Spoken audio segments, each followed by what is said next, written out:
안녕하세요. 분당 입시센터장 장재호입니다. 네, 오늘은 이플람 시리즈 서울대 2023학년도 대입 전형계획안 분석을 좀 해볼까 합니다. 이플람이라는 시리즈 기획은 전반기에 많이 했었죠. 입시를 풀어주는 남자란 뜻으로 시작했고 분당 청소학원과 입시센터가 같이 힘을 합쳐서 성남 용인 그리고 광주 수원 동탄 지역의 학부모님들에게 다양한 입시 정보를 전달하려고 노력 중이고요. 그 일환으로 이제 수시가 끝났으니까 2022학년도를 어느 정도 수시는 정리가 됐고 23학년도 이제 전형계획안이 5월에 나왔거든요. 그 중에 이제 특이할 만한 대학들, 그러니까 크게 변하는 학교도 있고 그러니까 22년도와 23년도가 크게 변하지 않는 학교도 있는데 서울대는 입시가 좀 많이 변했다고 생각이 들어요. 그래서 서울대 입시안을 가지고 23학년도 분석을 좀 할 거고 의미는 뭐냐면 어쨌든 지금 현재 고등학교 2학년과 1학년들에게는 이 23학년도 입시안이 되게 중요한 의미를 갖고 어떻게든 대학을 이제 진학하기 위한 다양한 학습과 수시 준비를 하고 있는 상황에서 23학년도 입시계획안에 대한 어떤 분석이 좀 필요하지 않을까 생각해서 진행을 하는 거고요. 그 첫 순서로 서울대를 정했습니다. 서울대 정한 게 뭐 서울대가 대단해서 뭐 그런 학교, 물론 대단하죠. 그래서라기보다 일단 서울대가 갖고 있는 기본적인 어떤 변화가 좀 크기 때문에 그런 변화들을 하나하나 짚어보는 시간을 갖도록 하겠습니다.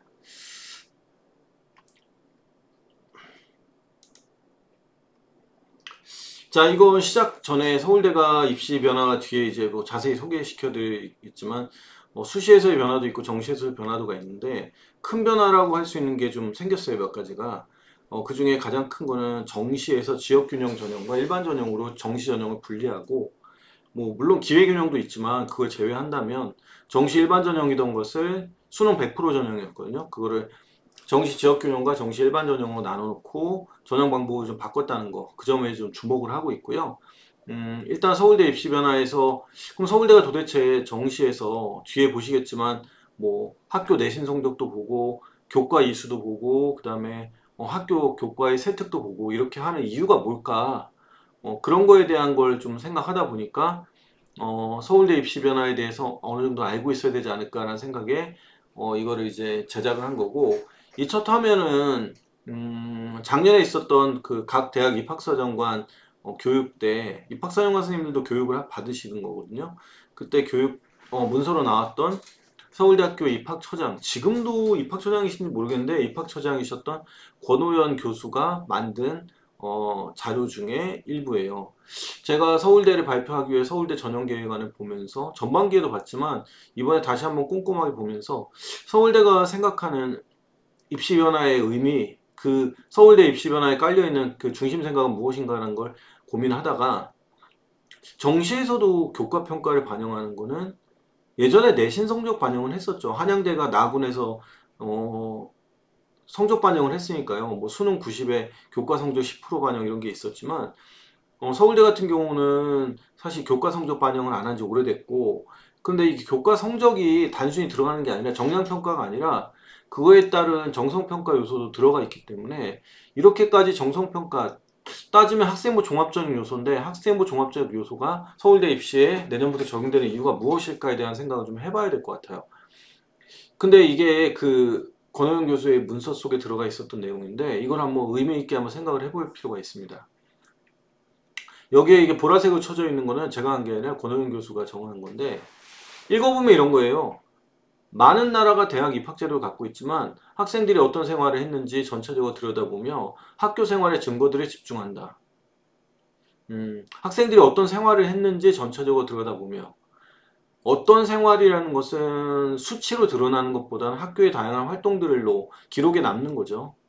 학교 생활의 증거들에 집중한다. 그 증거들도 비슷한 얘기겠죠. 자, 두 번째 단락입니다. 효율성만을 추구하면서 학생들의 경험을 희생시켜서는 안 된다. 효율성이라는 거는 입시에서의 보통 효율성은 수치화된 자료를 가지고 학생을 선발하는 건데 빠르고 신속하게 할 수는 있죠. 하지만 학생들의 경험을 희생시켜서 안 된다라고 돼 있잖아요. 그럼 학생들의 경험이란 건 뭐냐면 다양한 활동, 다양한 노력들, 뭐 동아리 활동도 그에 속할 수 있고 창체 활동, 그 다음에 독서 활동, 봉사 활동들 이런 것들이 경험이겠죠. 경험이라는 거는 수치로 드러날 수도 있지만 수치화되지 않는 것들도 경험이니까요. 단순히 그동안 믿어왔던 제도가 있다는 것만으로, 이거를 우리나라로 치환해서 말하면 단순히 그동안 믿어왔던 제도는 수능시험 얘기하겠죠. 수능시험만 있다는 것으로 시대에 맞는 적시성, 시대에 맞는 적시성이란 건 이 해석 자체를 적시성으로 해야 될지 모르겠지만 적절성, 뭐 컨템포러리한 그런 거겠죠. 동시대에 가장 적합한 내용들을 포기해서 안 된다. 지금이 언제냐에 따라서는 학자들마다 의견이 다르긴 하겠지만 2019년 이 문서가 나왔을 당시는 4차 산업혁명이니 기술혁명이니 기술 물질 발달에 아주 급속도로 추진되던 정말 속도혁명이죠. 정말로 이제 1년이면은 세상이 변한다라는 얘기가 나올 정도로 빠르게 기술 자본들은 변화하고 있는데 그거에 맞는 인재를 기르기 위한 것이다라고 생각하면 뭐 수학과학 잘하는 인재를 양성하는 거겠지만 동시에 창의성이나 융합성 또는 어떤 통합적인 사고 그러면서 복합적으로 한 분야만 잘하는 게 아니라 다양 분야와 융합할 수 있는 그런 식의 사고들을 갖는 인재들을 기른다면 수능이 거기에 맞는 시험인지에 대해서는 잘 모르겠어요. 여기에 이걸 글을 쓴 OECD 교육국장이 수능이라고 말하진 않아요. 하지만 그 전체적인 문서 중에 일부를 권혜영 교수가 발췌하면서 여기서 자기가 맞는 부분을 발견했다고 생각해서 이걸 만들었겠죠. 그 밑에 표에 보면 적합도, 인재상, 학교 생활의 증거 이렇게 나왔잖아요. 그러니까 제 생각에는 이런 거예요. 수능은 기조에 유지되던 제도 맞죠? 우리나라에선 1994년에 만들어진 수능이 지금까지 유지되니까.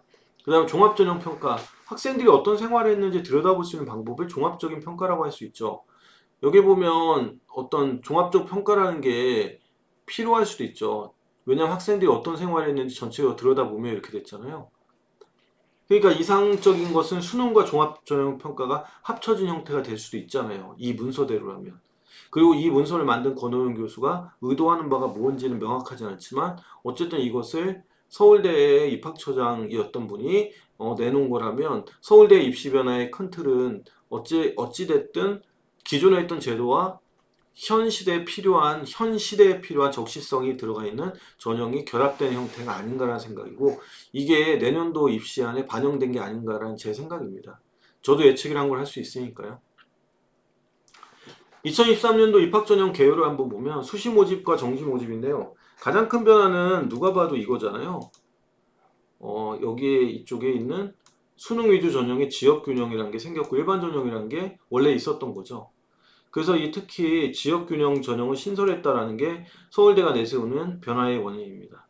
수시지균하고 정시지균을 나눠 설명할게요. 수시모집, 지균, 정시모집, 지균. 부를 때 이렇게 부를게요. 수시지균, 정시지균. 자, 이렇게 부르도록 하겠습니다. 먼저 수시모집부터 살펴보면 수시모집의 변화가 있어요. 수시모집도 변화가 작다고 볼 수는 없는데 자, 이게 뭔 얘기예요? 지역균형은 여태까지 뭐였죠? 모든 학생이 지원하면 그 서울대에 예를 들면 올해 지역균형을 지원했다. 서울대 뭐 예를 들면 경영대학 서울대 컴퓨터공학과에 지원했다. 그러면 서울대 컴퓨터공학부에 지원한 학생과 서울대 경영대학 지원한 학생은 수능 최저 기준을 맞췄다면 면접을 누구나 응시할 수 있는 형태가 되죠. 면접 시간 10분 정도 되고 그런데 여기에 지금 보면 내년부터는 단계별로 바뀌었어요. 1단계, 2단계 나누는 거예요.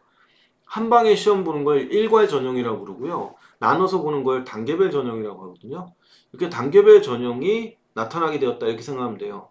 그래서 여기 보면 1단계라고 되어 있는 3배수 그 다음에 2단계 70과 30 있죠. 이렇게 자 이렇게 되어 있는 부분이 있습니다.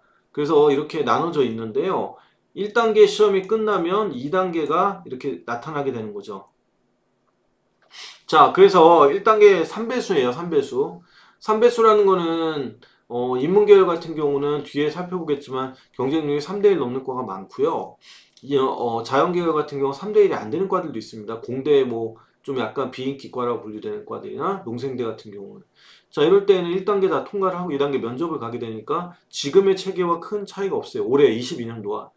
하지만 작년도에 경쟁률이 즉 올해도 경쟁률이 높았고 3대1이 넘었던 과들은 지원했을 때 불합격될 수도 있으니까 뭐 눈치 작전이라고 할 수 있는 부분이 있을 수도 있어요. 그래서 지원을 앞두고 지역균형을 받으면 한 학교에 2명 받거든요.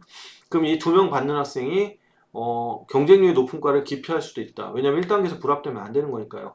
서류평가 100이란 거는 내신도 보고 학교 생활기록부를 보고 자소서도 본다. 내년까지 자소서가 있죠. 내후년 24년도에 없으니까. 24학년도에 서울대학교에 입시안이 나왔고 그것에 대한 것도 조만간에 한번 정리를 해보도록 하겠습니다. 자, 그 다음에 수능 최저 기준이 완화되었다 이렇게 얘기하는데 세계 영역 합 2등급이었죠. 근데 누가 그러죠? 선생님 세 과목 3등급 아닌가요? 맞습니다. 두 가지 다 맞아요. 모순인데요? 세 과목 세계 영역 2등급 이상이라고 했잖아요. 그럼 2인데? 근데 왜 이거를 세 과목 3이라고 하죠? 그런데 이렇게 생각하시면 돼요. 2등급, 2등급, 2등급이 아니라 세 과목이 원래는 그렇게 됐던 거를 코로나 때문에 작년과 올해 다 3등급 세 개로 바꿨어요.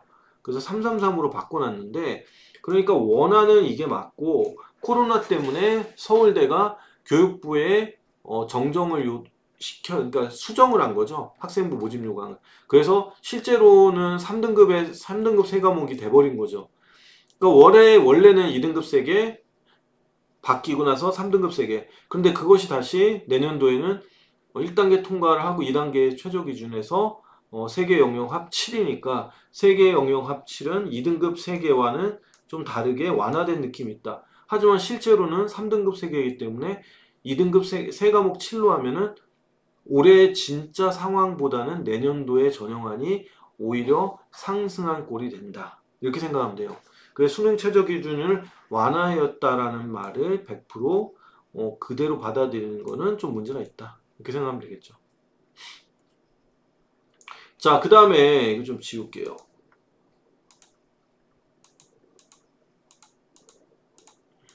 자, 다음입니다. 지금 의과대학 같은 경우는 내년부터 지역균형에서도 MMI 면접이라는 걸 시도하게 돼요. 지금 서울대 일반 전형의 면접 형태는 MMI고 서울대 직윤의 의예과 면접은 20분 정도의 서류 확인 면접이에요. 서류 확인 면접이란 거는 보통 뭐 단순 면접이라고도 하고 그냥 한 방에 들어가서 학생이 앉혀놨으면 뭐 복수의 입학사정관이 질문하는 형태고요. 그 다음에 MMI는 뭐냐면 멀티플 미니 인터뷰의 줄임말인데 어떤 다양한 상황과 제시문을 주고 방마다 다르게 뭐 서울대는 5개나 6개 정도 두거든요, 방을. 그럼 그 5개, 6개 방을 드나들면서 답변을 하는 방식인데 서울대 일반 전형이에요. 직윤이 아니라. 일반 전형은 원래 그 방식을 계속 써왔고 직윤은 그렇지 않았는데 내년도부터는 직윤 자체도 MMI 형태로 바꾼다. 이렇게 생각하면 돼요. 그러면 MMI가 좋다 나쁘다를 떠나서 MMI를 하게 되면은 아무래도 조금 더 학생을 깊게 볼 수 있어요. 능력도 자세히 들여다볼 수 있고 문제가 어려워요. 상당히. 작년에 서울대학교의 그 문제도 상당히 창의적이었고 이게 어떤 면에서 보면 뭐 케빈 베이컨 게임처럼 뭐 이렇게 어떤 학교 내 학생들 간의 관계도를 그려놓고 그 관계도 속에서 자신이 형제 어떤 성격과 어떤 관계를 인간관계를 맺고 있는지와 그 그림을 선택하고 그 그림에서 연쇄적으로 이어지는 질문이 나타나게 되거든요. 그걸 보면 서울대가 단순하게 학생들에게 사고력을 묻는다기보다 복합적인 사고력을 요구하고 순발력도 요구하고 그리고 그 외의 질문들 보면 어떤 가치관이라든가 인성 그리고 실질적으로는 어떤 판단에서 논리적인 측면까지도 다 들고 있다라고 해석할 수 있어요. 그러니까 서울대 지역균형 전형이 갖고 있는 어떤 그런 특징들을 알 수 있다면 이 변화는 서울대 직윤 역시 그냥 최저 기준 맞추고 내신만 좋으면 되는 게 아니다라고 생각하면 돼요. 제가 올해 서울대 지역균형을 의과대학을 추천한 학생은 모든 과목 내신 1등급이에요. 근데 그 학생이 사실은 그렇게 대단한 활동을 했냐 그러면 사실 미지수예요. 상대적이니까. 그런데도 불구하고 제가 그 학생을 추천한 이유는 어쨌든 이 학생이 수능을 잘하고 교과정 수능 성적으로도 충분히 최저를 맞춘다면 그래서 서울대는 아니더라도 명문대 의대에 들어갈 정도의 내신은 되는 학생이었기 때문에 서울대에 상향을 쓰게 했던 건데 하지만 이 학생이 MMI에 대해 적합하냐 그럼 저는 물음표예요. 사실 이게 준비를 꽤 해야 되거든요. 이런 부분들까지도 변화의 한 변화다 이렇게 생각하면 되겠죠. 자, 그 다음에 이거는 뭐냐면 여기 지금 그대로 읽으시면 돼요. 2023년 모집인원 그 다음에 22년 모집인원 요렇게 된 거잖아요. 요렇게요. 그쵸? 요렇게 지금 55명에서 27명 된 거잖아요. 이게 뭐예요? 무슨 뜻이에요? 인원이 감소한 거잖아요. 그래서 마이너스 28로 된 거예요. 이거는 올해 지금 9월에 끝난 경쟁률을 얘기하고 이거는 작년 경쟁률. 작년에 입학한 학생들의 성적을 대학 어디가 네이버 치면 대학 어디가 치면 나오는 그 어디가라는 프로 플랫폼이죠. 아니 어디가라는 사이트에다가 올려놓은 거예요. 그래서 이걸 보고 설명한 건데 인원이 28명 줄었고 역사학부는 신설됐는데 이게 국사학과, 동양사학과, 서양사학과 나눠져 있잖아요. 그거를 역사학부로 통폐합해서 만드는 건데 아마 분할적으로 나눠서 깊게 들어가는 방식도 고민하지만 동시에는 이제 역사의 전반적인 일반적인 역사에 대한 통합적인 공부를 지향하기 위해서 만든 것 같아요. 그리고 지금 보면은 이렇게 역사학부가 생겼고 반대로 이쪽에 와서는 역사학부가 인원이 이렇게 줄었어요. 이거는 일반 전형이에요.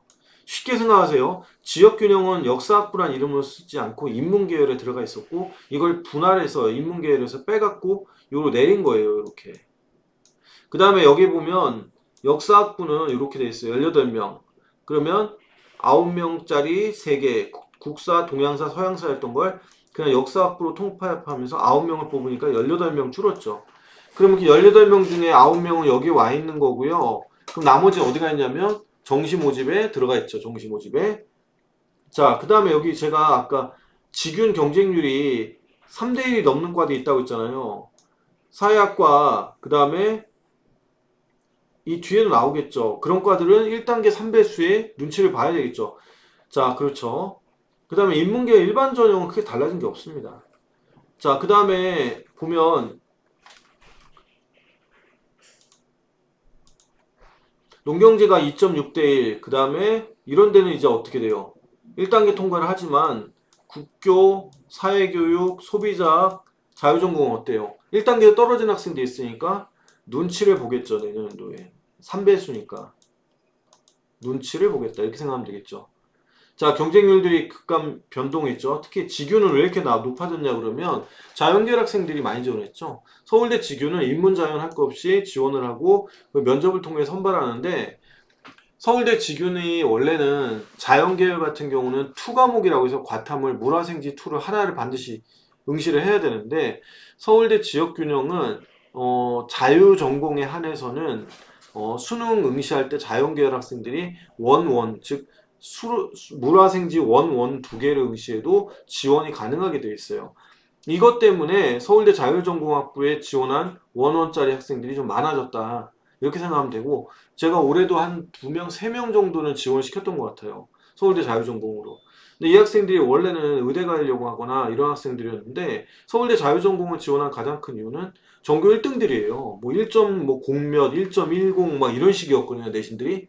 그럼 이 학생들이 지원을 안 하게 되면 그 학생이 전교 1등짜리들이 서울대 지원을 안 하게 되는 거잖아요.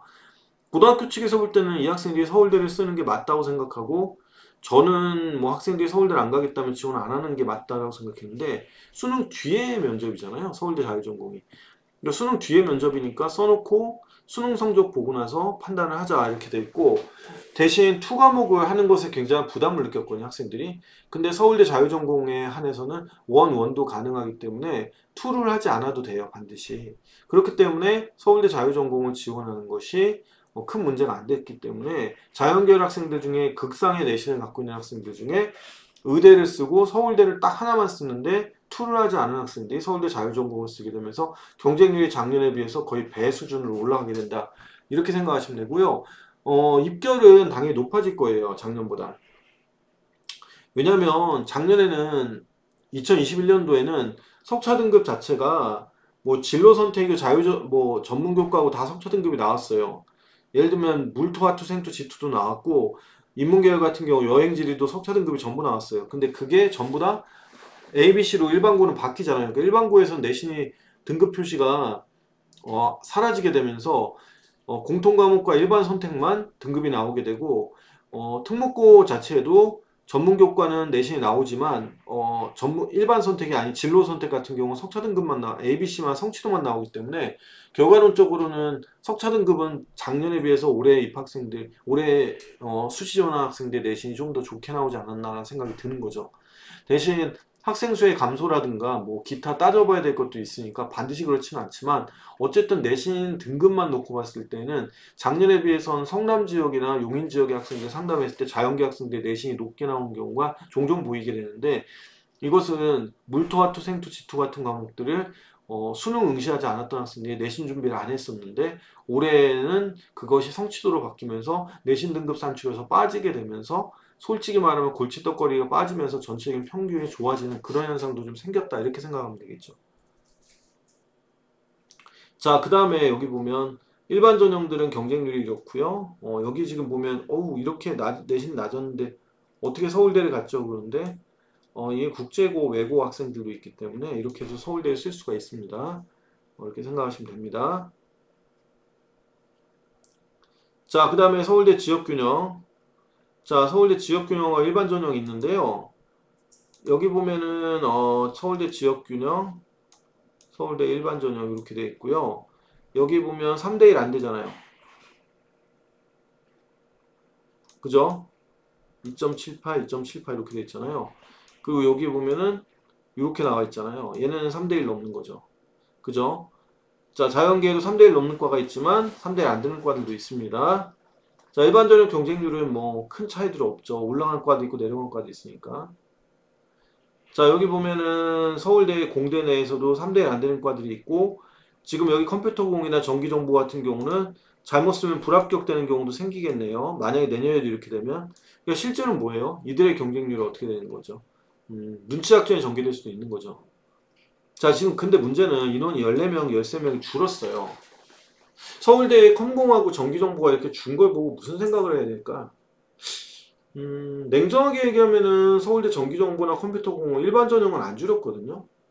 그 말은 이제 쉽게 얘기하면은 서울대가 지역균형으로 최고 인기과인 그 의대나 치대나 뭐 약대 이런 데 빼면은 최고 인기과인 컴퓨터공이나 전기정보 자체를 일반 전형에서는 뭐 자사고나 과학고 영재고 학생들이 지원하니까 그 학생들을 뽑으려고 하는 건데 일반 전형 말고 지역균형에서는 이들을 줄이고 정시에서 아까 보신 것처럼 지역균형이나 수시 일반 정시 일반 전형도 늘었을 거 아니에요. 정시 직균이라 이쪽으로 넘겨서 뽑아도 크게 무방하다 생각할 텐데 근데 여기서 고민되는 건 뭐냐면 진짜 지방에 내신 좋은 학생들 있잖아요. 뭐 경상도, 충청도, 전라도 쪽에.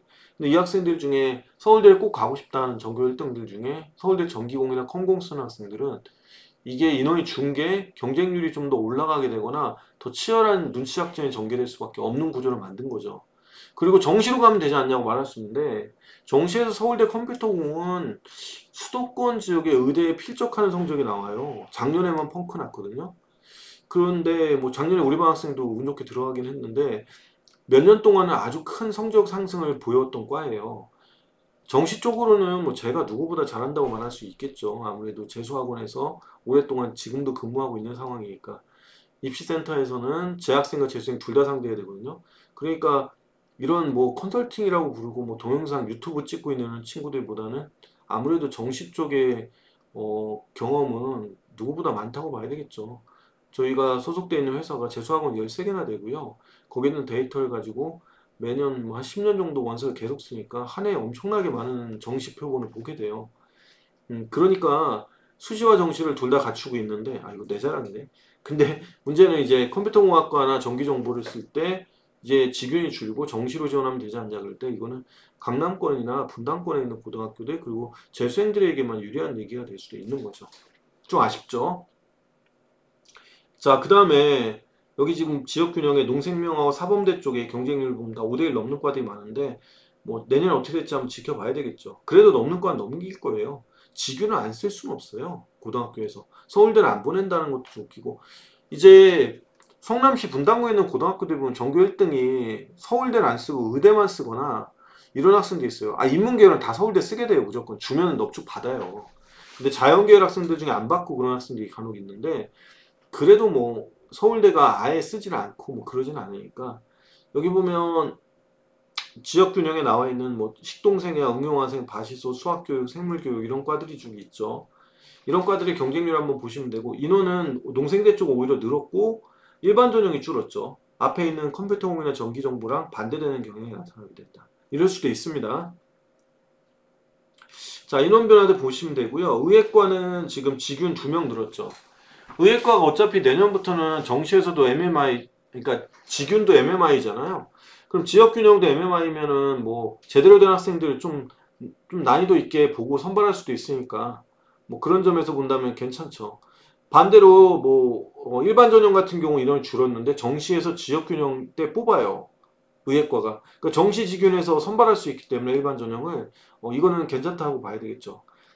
그런 다음에 보통 뭐 지역균형에서 지금 수의에도 줄었고 약대도 줄었고 일반 전형 줄었는데 그럼 얘네들 다 정시로 넘어간다. 자, 제가 아까 설명 안 했는데 서울대가 올해는 전체 서울대 모집 신입생 중에 30% 정도만 정시에서 뽑았는데 내년부터 40%를 뽑아야 돼요. 지금 이미 확정된 상태고 그럼 40%를 뽑을 때 수시 직윤이나 일반에서 정시로 넘겨야 될 경우가 나타나게 된다는 거죠. 그 인원이 적진 않아요.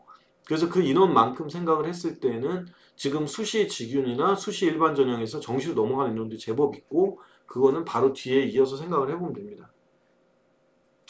자, 서울대 학생부 종합전형의 평가인데요. 학업 역량, 학업 태도, 학업의 소양을 본다 이렇게 되어 있는데 자기소개서는 내년까지는 있고 내후년부터 없어지죠. 학교생활기록부에 있는 각종 이런 항목들을 본다. 이거는 뭐 다 아는 얘기들이고요. 보시면 되겠죠. 자, 그 다음에 이거는 뭐냐면 어떤 인재상이에요. 인재상인데 서울대 사회과학대학은 사회의 재반 현실을 과학적으로 해명하고 대안을 모색하는 학문을 연구하는 대학으로서 교육과 연구, 사회봉사를 중요한 기능을 하고 있습니다. 세계적인 움직임과 변화를 분석 비판하며 새로운 지식을 창출하고 복잡한 사회현상을 이해하고 이에 따른 문제점을 창의적이고 능동적으로 해결하여 새로운 비전을 제시할 수 있는 리더로서 자질을 갖춘 학생을 기대하고 있습니다. 뭐 좋은 얘기 많이 써놨는데 한마디로 말하면 세계의 변화와 움직임과 변화를 분석 비판하며 새로운 지식을 창출한다 이런 거겠죠. 그래서 사회과학의 비판성이나 비판적인 사회과학을 옛날에 많이 추구를 했었는데 지금은 뭐 그런 사회도 아니고 사회가 어느 정도는 물질 문명화돼 있고 보수적인 변화도 있고 그래서 미시적인 걸 많이 따지긴 하더라고요. 근데 거시적인 뭐 그런 담론들을 만들지 못해도 어쨌든 서울대 사회과학부는 뭐 인문계열에서는 최고봉의 학부라고 볼 수 있겠죠. 자, 그 다음에 농생명대학. 농생명대학은 우리나라뿐 아니라 인류의 식량 문제를 해결하고 나아가 농생명 산업과 환경 관련 산업을 더욱 발전시켜 국가사회 및 인류 공유에 이바지하고자 거창해요. 쉽게 말하면 먹고 사는 문제를 해결하는 과잖아요. 먹고 사는 문제를 해결해야 되니까 농생명과학대학이 이렇게 이런 학생들을 배출하고자 한다 이럴 때 뭐 맞는 얘기겠죠. 따라 생명과 자연을 생각하는 따뜻한 마음과 열정 그리고 지도자적 자질을 갖춘 학생들을 맞이하고자 합니다. 의과대학은 뒤에 살펴보겠고요. 그 다음에 여기 보면 자유전공학부입니다. 자유전공학부는 그 교수진만 봐도 홈페이지에 들어가서 보시면 각 과에서 교수님들이 이렇게 나와서 차출됐다고 해야 되나요? 그래서 하나의 드림팀을 만들고 있죠. 자유전공학부에 있는 그런 어떤 심화 수업, 테마 수업들은 각각 학생들이 전공 선택을 만들 수도 있고 그런 어떤 주제를 잡아서 그 주제로 연구를 해가지고 그걸 가지고 이제 발표하고 이런 식의 수업들도 있죠. 그리고 그 수업 자체가 문이과, 자연계, 인문계를 넘나들면서 나타나는 그런 형태의 수업이기 때문에 서울대 자유전공학부는 한마디로 말하면 창의적인 학생이라기보다는 책을 많이 읽고 깊게 고민하고 다양한 영역에 관심사를 가진 학생이 맞지 않나 이렇게 생각하는 거죠. 그래서 자유전공학부에서는 우리 사회와 인류에 봉사하는 자세를 갖추고 다음과 같이 자기개발하려는 학생을 기대하고 있습니다. 자신의 적성과 잠재력의 탐구 및 개발을 위해 폭넓은 기초교육을 원하는 학생. 가르쳐주는 것을 단순히 배우기보다는 스스로 생각하고 탐구하는 능동적이며 자기주도적인 학습을 원하는 학생. 실천적이고 창의적인 삶을 위해 경계를 넘고 이게 중요하다고 했죠. 미래를 바라보는 자세로 의사소통과 협력, 갈등 해결의 능력을 키우길 원하는 학생이다. 이렇게 생각하면 되겠죠. 인재상 한번 보시면 되고요. 그 다음에 선발 인재상 의과대학입니다. 뭐 여기서는 중요한 게 통합이에요. 통합. 여기 통합적 사고라고 돼 있잖아요. 그러니까 의학은 당연히 잘해야 되고 미래의학자 혹은 의사로서 자연과학과 인문, 사회과학 등 다양한 인간과 의학을 깊이 있게 탐구하는 학문적 기초를 갖추고 다양한 학문 분야에서 소통과 협력을 이룰 수 있는 이제 사회 리더를 만들겠다 뭐 이런 얘기겠죠. 글쎄요. 서울대 의예과를 나온 분들이 이런지는 잘 모르겠지만 어쨌든 뭐 좋은 의사들을 많이 배출하면 좋겠죠. 자, 이거는 서울대학교의 면접 문제들입니다. 서울대학교 면접 문제들인데요. 뭐 말로 하는 논술이죠. 정확하게만 읽고 들어가서 이거에 대해서 답변하는 건데, 밑에 보면 제시문을 모두 활용하여 정부는 개인의 선택을 제한할 필요가 있다는 주장에 대해 자신의 견해를 제시하시오. 제시문이 나와 있으니까 제시문에 기반을 두고 해야 되겠지만, 문제는 모두 활용하여 자신의 생각을 얘기해 말하는데, 정부가 개인의 선택을 제한할 수 있다. 제한할 수 있죠. 미국의 독점금지법이나 이런 것들 보면 구글이나 뭐 아마존이나 이런 기업들 한 분야가뿐 아니라 거미줄처럼 뭐 거머리처럼 막 문어발처럼 다양한 영역까지 부를 확장해서 독점화되는 것들을 제한할 수 있는데, 개인의 사익 추구를 그냥 여러만 놓는 게 아니라 공익과 사익이 충돌될 수도 있고 사익이 전체의 국가 질서나 공동체 질서를 침해할 수 있다면 그거에 대한 일정한 제한은 필요하다라는 주장들을 펼치는 사람들이 있을 수 있고요. 또는 정부가 계속적인 정책을 통해서 사회를 조화롭게 이끄는 것이 아니라 합리적인 개인들의 판단을 정확하게 내리면서 합리적인 개인들의 판단이나 그들의 어떤 선택이 더 뛰어난, 더 올바른 사회를 이끌 수 있다는 주장을 펼칠 수도 있죠. 그러니까 정부는 개인의 합에 불과하다는 주장을 펼칠 수도 있는 거니까요. 그런 주장들이 나올 수도 있는 제시문들이다, 이렇게 생각하고, 평상시에 독서를 많이 하면서 인문계열 학생들 같은 경우 사회탐구 공부하면서 여러 가지 이제 사회탐구 이론들을 가지고 현실에 적용하는 연습들을 좀 해봐야 되겠죠. 자, 그 다음에 자연계열은 수학 문제 푸는 거예요. 1번, 2번, 3번, 2-1, 2-3 풀어봐, 이런 얘기죠. 3번도 마찬가지고요. 문제가 공대예요, 공대. 이거는 의대나 자연과학대학은요, 과학 지시문이 나오거나 심지어는 MMI라 불리는 면접이 나오기도 하니까. 근데 수학을 예를 들면 이렇게 해서 문제를 빨리 풀어야 되고 대기실에서 풀고 들어가서 답을 말하고 답을 맞추면은 넘어가는데 틀리면은 다시 풀어보라고 하는 거니까 굉장히 떨리겠죠. 간 떨립니다. 그죠? 그래서 이렇게 해서 대기실에 들어가서, 대기실에 나갈 때는 모든 짐을 챙겨 나가야 됩니다. 나간 다음에 1층에서 5층 계단을 올라간 후에 복도에 띄엄띄엄 배치되어 있는 의자에 앉아 5분가량 대기합니다. 책상과 의자는 일반고보다 2분의 1 정도 되어 보이는 복도 양측에 6개 정도 배치되어 있습니다. 주변에서는 다른 지원자들이 문제를 풀고 있습니다. 겁나 풀겠네. 그죠? 저는 3개의 벽에서 배치해서 문제를 4장으로 되어 있고 문제를 풀고 들어갔어요. 그래서 가림막을 하신 교수님들이 앉아 계시고 맞은편에 책상과 의자 그리고 화이트보드가 있습니다. 인사하고 들어가서 교수님께 풀어봐 그럴 때 풀었더니 2번 다음 풀어봐 했는데 풀지 못해서 힌트를 주셨네요. 근데 힌트를 이해해서 받아서 풀면은 큰 문제는 안 되는 것 같은데 힌트를 줘도 못 풀었다. 안 되겠죠. 자, 그 다음 정시입니다. 정시 모집에서 새롭게 등장하는 지역균형이 있고요. 지역균형 같은 경우는 학교별로 2명인데 졸업생도 추천이 가능해요. 그러니까 수시지균이 고3만 되는 거에 비하면 정시지균은 졸업생도 된다는 거. 졸업생은 학교에서 추천하는 건데 정시 지역균형은 일괄 전형이다. 즉 모든 지원자가 합격선상에서 경쟁을 할 수 있어요. 그러니까 다 경쟁선에 들어갈 수 있다는 얘기죠. 그에 비해서 수시 일반 전형, 아니 정시 일반 전형 1단계에서 성적으로만 2배수를 뽑고 그 2배수의 학생들을 가지고 2단계에서 다시 한번 산정을 해서 선발한다, 이렇게 생각하면 됩니다. 자, 여기 보면 나와 있죠. 선발은 인문대, 사회과학대, 공과대, 약대, 의예과, 치의예과 이렇게 되어 있습니다. 그래서 전형 요소 및 배점은 다음과 같습니다. 수능 60, 교과평가 40점이다, 이렇게 되어 있습니다. 교과평가 40점인데요. 이 뒤에 보시면 아시겠지만 굉장히 커 보이지만 기본 점수가 30점이 있고요. 10점 내외에서 차이가 생기는 거라고 보시면 되겠죠. 여기 보면 이건 좀 어려워 보이는데 이렇게 어렵게 생각하지 않으셔도 돼요. 모집 단위 지원자 중에 최고점 빼기 최저점이 15점 이상인 경우는 무슨 뜻이냐면 A라는 학과에 지원했는데 서울대학교가 이제 환산 점수가 바뀌긴 할 거예요, 방식이. 서울대학교의 어떤 면에서 보면은 표준 점수를 환산한 방식이 있어요. 서울대에서 표준 점수를 환산하는 방식. 그 환산하는 방식에 따라서 점수가 나와요, 학생들이. 그럼 그 점수가 뭐 예를 들면 400 몇 점이었거든요, 작년에. 그러면 이 계산식에 따라서 점수가 나오면 이 400 몇 점에서 A 학과를 지원한 학생이 제일 잘하는 학생이 405.55고 제일 낮은 학생이 뭐 385.55다. 그럼 20점이 넘어가잖아요.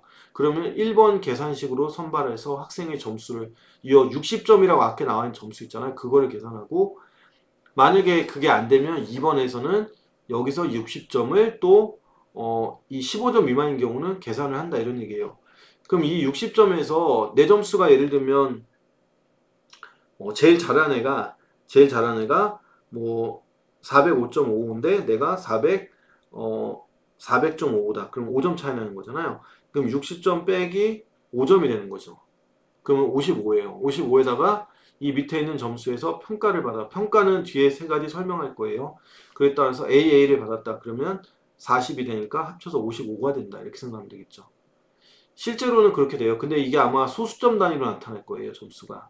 그리고 나서 100점 만점에 뭐 점수가 쭉 나열되고 이렇게 선발한다. 이렇게 생각하면 되니까 작년에 나왔던 결과를 가지고 얘기하기는 불가능해졌죠. 그래서 작년이라고 할 거 없어요. 올해 22년도 결과가 나오면 그 결과를 가지고 서울대를 내년에 지원하는 것이 아니라 서울대는 내년에 새롭게 사고해서 새롭게 산출을 해서 성적을 뽑아야 되는 아주 새로운 서울대 정시가 될 겁니다.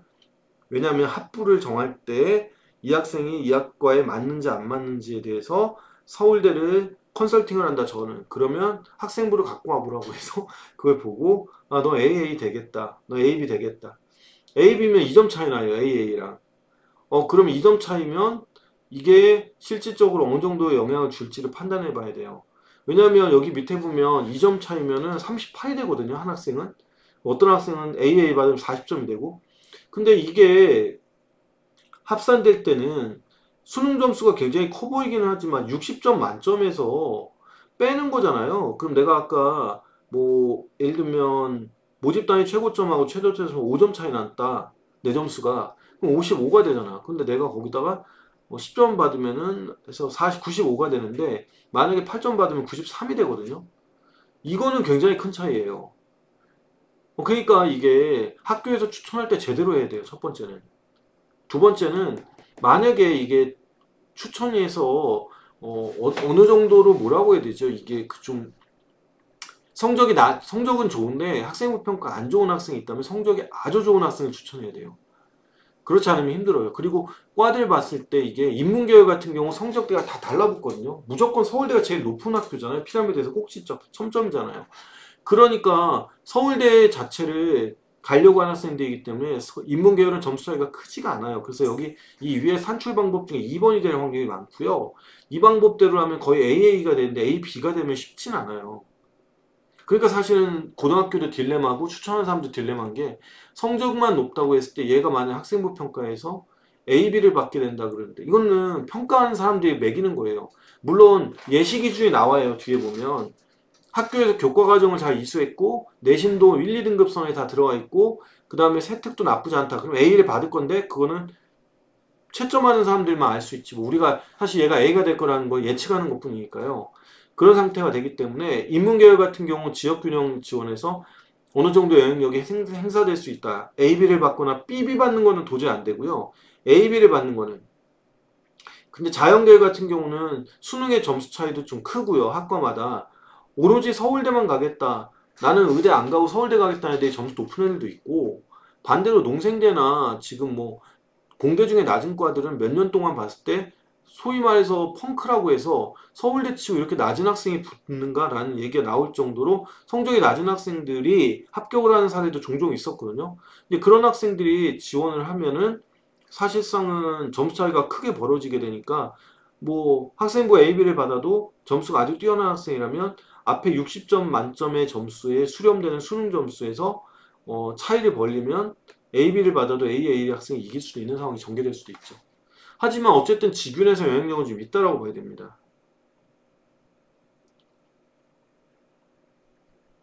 자, 그 다음에 정시 일반 전형은 좀 다른데요. 정시 일반 전형의 경우는 사실상 이렇게 20점이에요, 차이가. 이건 왜 그러냐면 정시 일반 전형은 학교장 추천이 없기 때문에 솔직히 말하면은 누구나 다 지원할 수 있어요. 그러니까 멍멍이랑 누렁이랑 다 지원할 수 있는데 이 멍멍이 누렁이들 중에는 막 지원하는 학생도 있기 때문에 제일 그 과에 B과에 지원하는 학생이 제일 높은 점수와 제일 낮은 점수가 20점 이상이 차이 날 수도 있어요. 그래서 1번이 될 수도 있는데 그래도 환산 점수로 해도 아무리 표준 점수끼리 지원했을 때 막 지원이 아니면은 2번이 될 확률이 좀 많다고 봐야 되겠죠.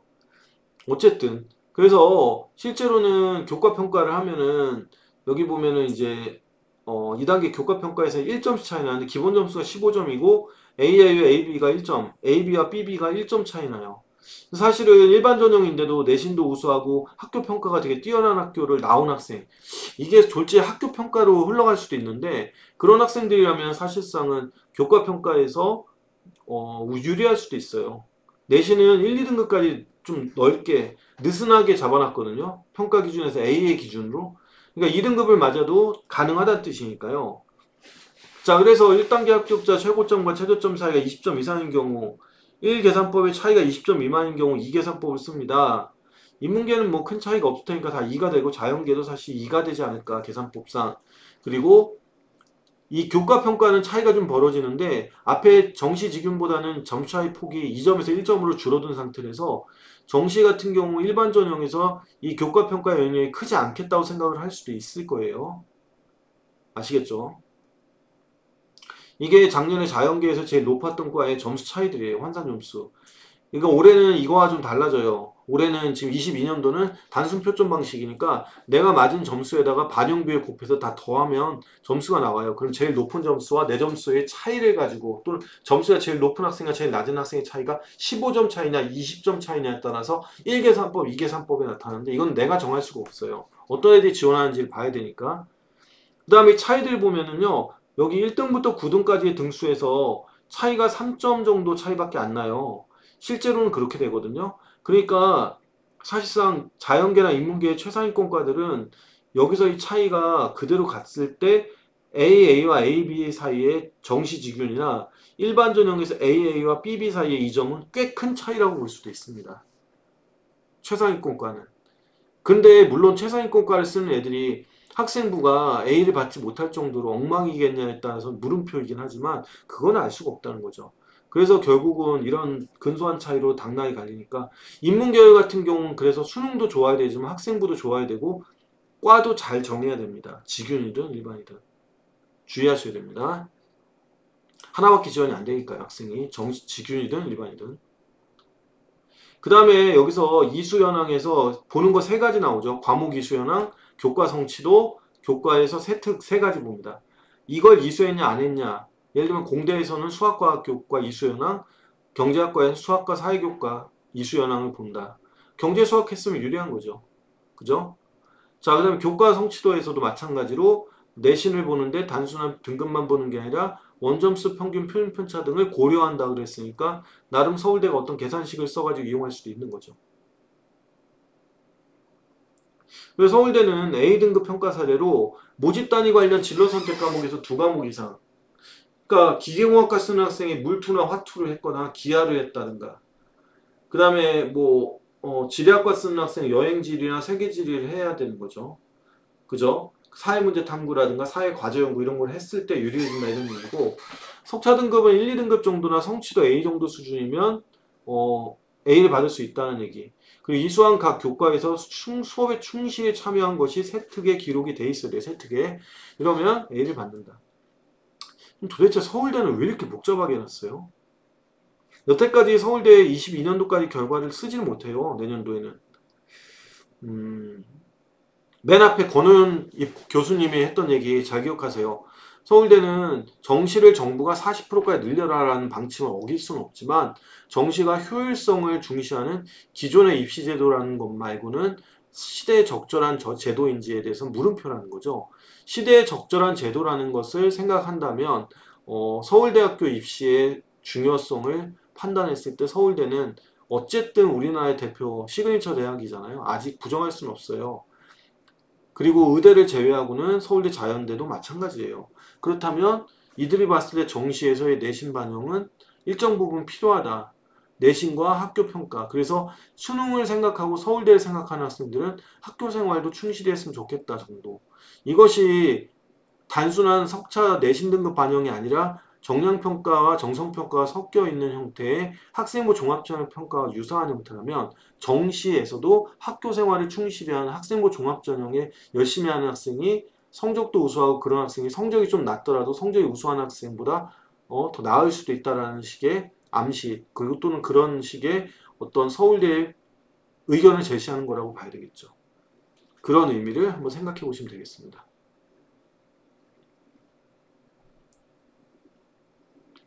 자, 그래서 여기 결론에 나와 있는 거 있잖아요. 이거.